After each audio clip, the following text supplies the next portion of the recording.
In this episode, I'm going to continue going over every single quest that happens in the starting zone for the Forsaken. Now, this is part 2 of a series, so if you missed the first episode, go ahead and click the link right above. And with that, let's jump right in and find out what's going on in World of Warcraft.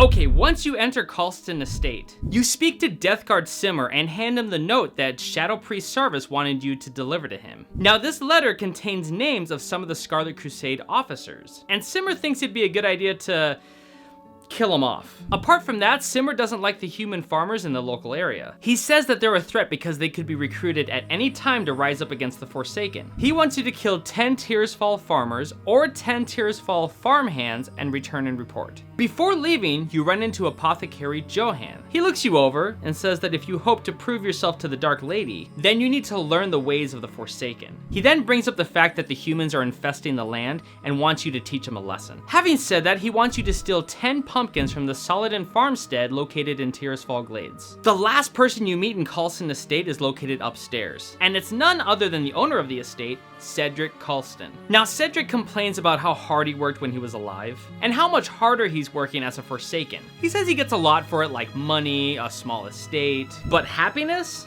Not so much. He says that he's lonely in his old age and he wants a companion. So he hands you a leash and wants you to use it to capture a murloc located in the Whispering Shore northwest of here and then bring it back to him. That'll be interesting. So now you head out. You kill the 10 humans that need to die, and you steal 10 of their pumpkins while you're at it. Then you head northwest to where the murlocs are at. Once you use the leash and have the murloc in hand, you return back to Kalston Estate. Deathguard Simmer is really impressed with you killing the humans and all. He even said he could hear their cries from way over here. With that quest completed, he rewards you with an option of a new weapon, which you'll gladly use. Once you've chosen your reward, Simmer says that they need someone with initiative to drive the Scarlet Crusade down into the grave. He wants you to prove yourself capable of serving the Dark Lady by heading out west to the tower past the Saladin farmstead. Once there, you'll kill 10 warriors of the Scarlet Crusade. Apothecary Johan is really pleased with you stealing the 10 pumpkins from the humans, and says that you're becoming quite the asset to the Dark Lady's army. Now, you're probably thinking, why did I just steal 10 pumpkins? Well, Johan says that these have a purpose. He says that they'll be used as a new delivery mechanism for his new batch of a plague. But this plague needs a few rare ingredients. He wants you to collect 4 marrow petals, which grow at the bottom of Stillwater Pond just east of here, 4 Zavran's thorns, which grow on the rocky cliffs to the northwest, and 8 briny sea cucumbers, which can be located in the surf off of the Whispering Shore. Now, when you head upstairs and talk to Kalston, he's really excited to see his murloc, knowing that he has company now. He even says that his new pet is the most adorable thing he's ever seen. And he's already feeling a bit more energetic. And that's pretty much all you have to do with him right now, because frankly,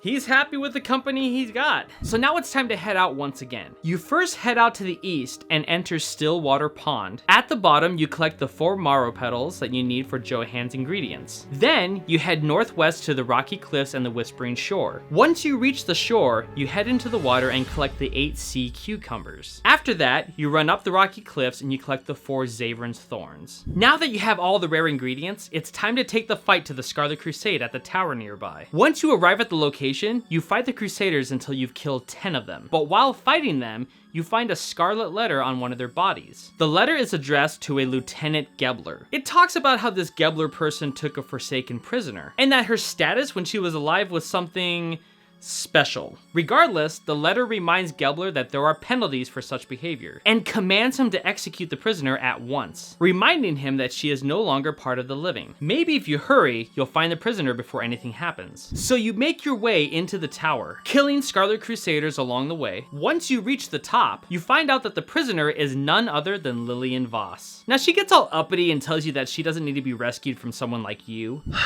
So you gotta put your foot down one more time. You tell her, again, that she's one of the Forsaken just like you. She starts claiming that she's not undead and that her father will rescue her, which prompts you to ask who her father is. And just at that moment, Lieutenant Gebler arrives. He says that High Priest Voss denounces her as a daughter. He also mentions to her that she was to be a powerful weapon to be used against the High Priest's enemies, but then says that she was too dangerous in life and far too dangerous in undeath. So, she is to be executed. Then she does something really crazy, alright? She passes through the bars of the cage and uses some dark magic stuff and kills off Lieutenant Gebler. After that, she says that the world of the living may have turned its back on her, but that she's no scourge, and then tells you to just leave. So, you head out and report back to Death Guard Simmer at Colston Estate.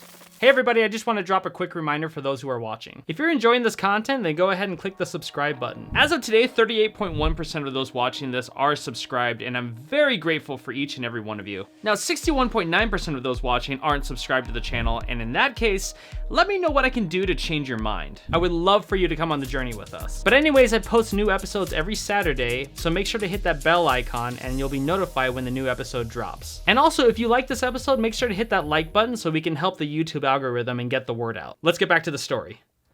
Okay, once you arrive back at Colston Estate, Simmer first congratulates you on killing the Scarlet Crusaders. But after hearing the story about Lillian, he's confused as to why she didn't just pass through the bars of the cage when she was first captured. I mean, if she had the ability to do it in the first place, then why not? Apothecary Johann says that with the ingredients that you brought back, this will be the best batch of plague he's ever made. After you give him the ingredients, you receive a pair of Zavrin's gloves as a reward, as well as a 6-slot bag called the Pumpkin Bag. Nice one, Blizzard. Johann says that in order to defeat the Scourge advances from the north, and the human infestation from the south, then we need to start realizing our full potential of our gift of undeath. He says that a simple pumpkin can be an agent for the Dark Lady. He wants you to take a now laced pumpkin to a newly captured Scarlet Zealot located in the gazebo at Colston Estate. And you'll see what happens when you do. So you head out to meet up with the Zealot, but as you leave, you run into Gordo. He says that his master needs some gloom weed, but his hands are too big to pick them. So when you get the chance, you're to pick up 3 gloomweed and deliver them to Junior Apothecary Holland in Brill. After that, you speak to the Scarlet Zealot. He's absolutely terrified, but after he sees the pumpkin that you brought him, he can't help but mention how hungry he is. So he eats the pumpkin,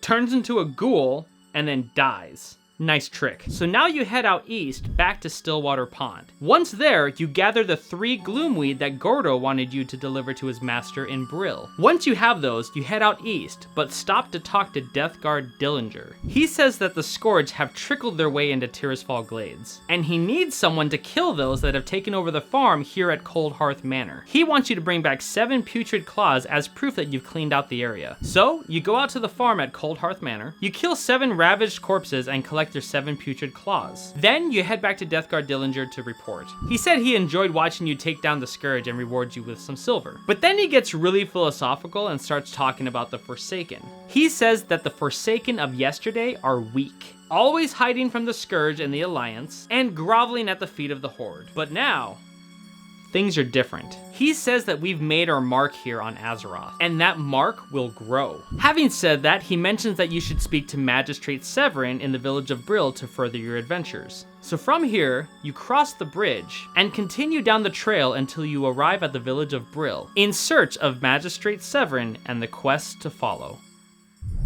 Looks like things are getting pretty interesting, especially with the Lillian Voss story. Can't wait to see where that ends up. I hope this has been nostalgic or educational for you, or even both. Big shout out to our Patreon subscribers. Every donation you make keeps the energy alive in this channel, and I really appreciate it. If you'd like to support this channel as a Patreon member, go ahead and hit the link down below. And with that, join me next Saturday when we find out what happens next in the Tales of Azeroth.